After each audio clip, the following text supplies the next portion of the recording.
All right, the ultimate build bike is back. And we are gonna do an upgrade today that has been slightly annoying. I've got this thing tuned out pretty damn good, but it still, like during cold weather, it struggles to crank. I know that's a very common thing for these bikes. They don't like the cold, but this one, yeah, it's annoying. I don't like dealing with carburetors that don't run right, as you can see, working with jet ski carbs and all that. So we went and got something new for the 650. So we're gonna give this sweet little thing a little test run. So this is the pig that we've got. Very nice, very nice. Supposedly it's already got the jetting and everything that it will need. Pretty easy to tune and all that as well. Yeah, here's some more jets that it comes with. So, yep. It's a little Mikuni. We're gonna get this thing stuck on here.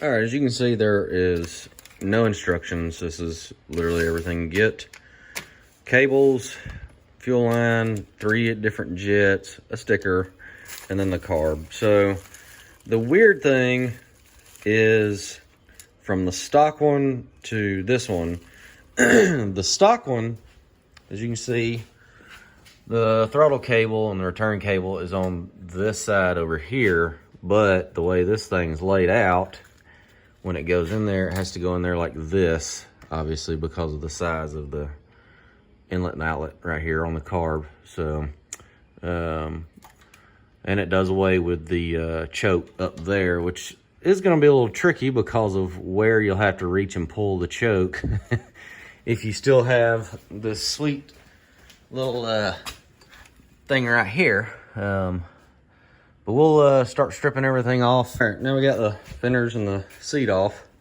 We can see a little better.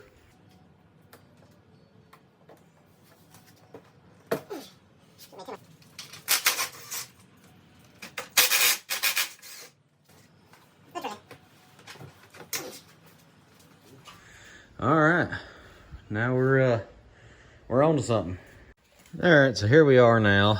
Obviously, we got the fuel lines out of the way. Let's get this little breather can out of the way and start disconnecting the throttle cables. All right, got the cables over here. Got them disconnected. Got this hose pulled out of the way. And as you can see, I relocated this over to here. Stuck that screw in there, so that's out of my way. So you have a ton of room once you've done that to work with. The only problem I got right now is these little lines and the fuel lines. All right, and she's out of there. Sweet. All right, here is our big comparison. So if we turn them the same direction, now you can kind of see how the throttle cables are on this side and those are on the other side now. So yeah, we'll go ahead and pop this off because we're going to reuse all of this with the new fuel line coming off of here.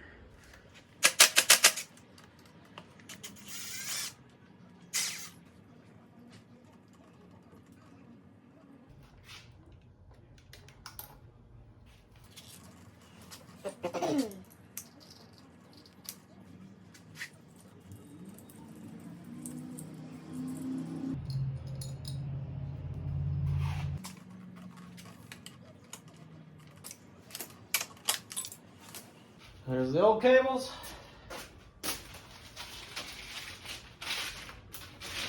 The new cables.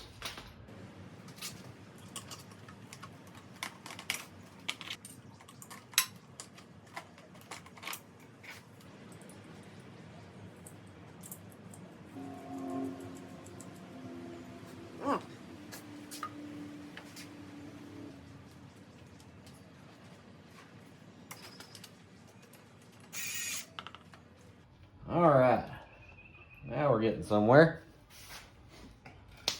Cool. All right, well, I think I've got all the cables hooked up properly and adjusted right. As you can see, I've got to connect this once I put the gas tank on here.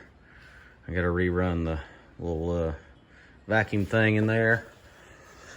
But this is how it looks over here. So you can kind of see. Pretty simple. I got two of the little small lines pulled all the way down here like they should be. The other one's a little too short to make it into that little funnel. My concern is this boot right here doesn't really, I mean, it kind of looks crooked, but it doesn't go on there much more than that. It's not, I don't know, it don't sit on there as easy as the other one did. Like, it doesn't feel like it's really on there. But I've pushed on it and everything, and it's not coming off. Just, yeah. So my only concern is that right there. That's a little odd on that piece. And I ended up running the cables on to the other side of the frame for that bracket area. And they're kind of hitting right in here, and I don't want to mess this up. Because you mess this up, you're not running because you don't get spark to the plug. So that's the only other concern I've got. Just those two issues. But let's get this gas tank stuck on here and fire it up and see if it's working.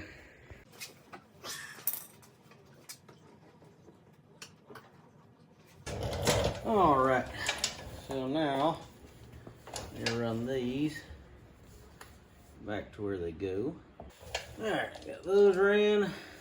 Just gotta decide where we're gonna cut this one.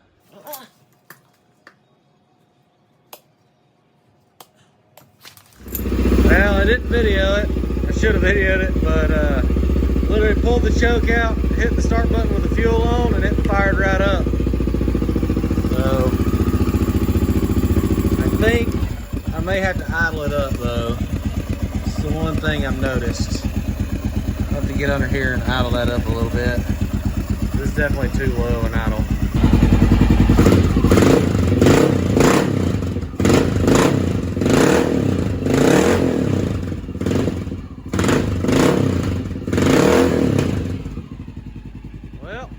Get it all back together and take it on the road.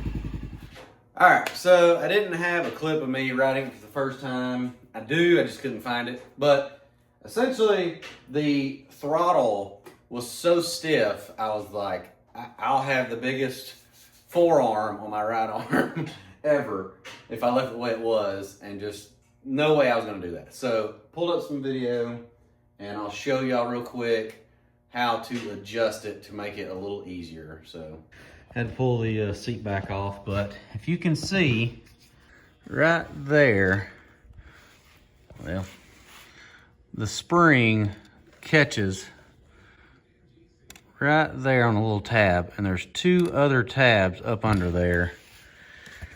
Maybe this will help. You can kind of see, maybe not. But you're supposed to push the spring off and it'll jump around onto the next two tabs. So I'll try that real quick. See if that will fix my problem. Come on, baby. All right, so it just jumped over to that other spring in our other little tab. Let's see. It's definitely noticeably different.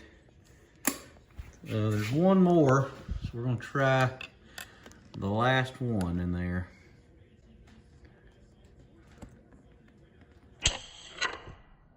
All right, now it's all the way on the last tab, the last option. Oh yeah, way better. Obviously the return is slower, but with the new cables, it shouldn't be too much of an issue, but man, that's so much easier. Wow. Well, that's how you adjust that. Cool, cool. All right, let's put it together and take it for a ride. All right, so after installing it and riding the bike, I actually, full transparency, I installed this carburetor almost a year ago, and I just never got around to finishing the video until now.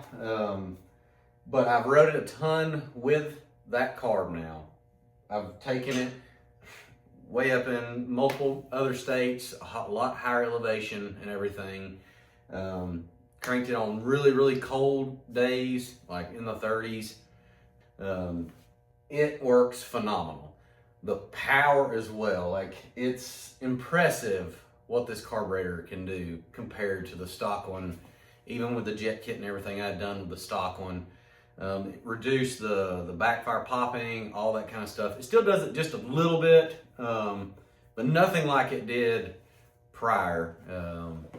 So if I had any mod that I have done so far to this bike, out of everything that I've done, I would say the carburetor was probably the best option that I went with.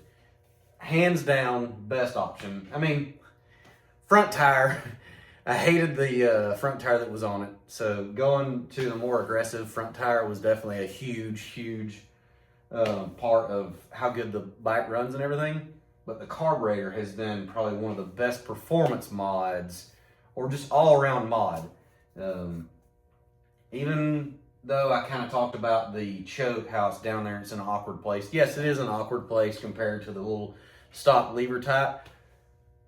But the stock lever type was terrible. It didn't like really do good. It still struggled in cold weather. Like you almost had to put it in front of a heater, warming the bike up when you're in like freezing temps or like low 30s, even like high 30s. It was like struggled to fire up. I mean, probably in 40s, if I'm being completely honest. So carburetor. I would tell everyone that has this kind of bike to get this kind of carburetor. It was that good of an option and noticeable advantage with that carburetor. But hopefully this video helps anybody that was considering doing this kind of a mod. It's pretty straightforward and simple. It would be even easier if you didn't have the big gas tank. Just the stock one's a lot easier to remove. But new cables, I mean, it comes with a nice little setup. I'll put a link in the description for this carb setup that I went with. And hopefully that'll help y'all out. So we'll see y'all on the next video.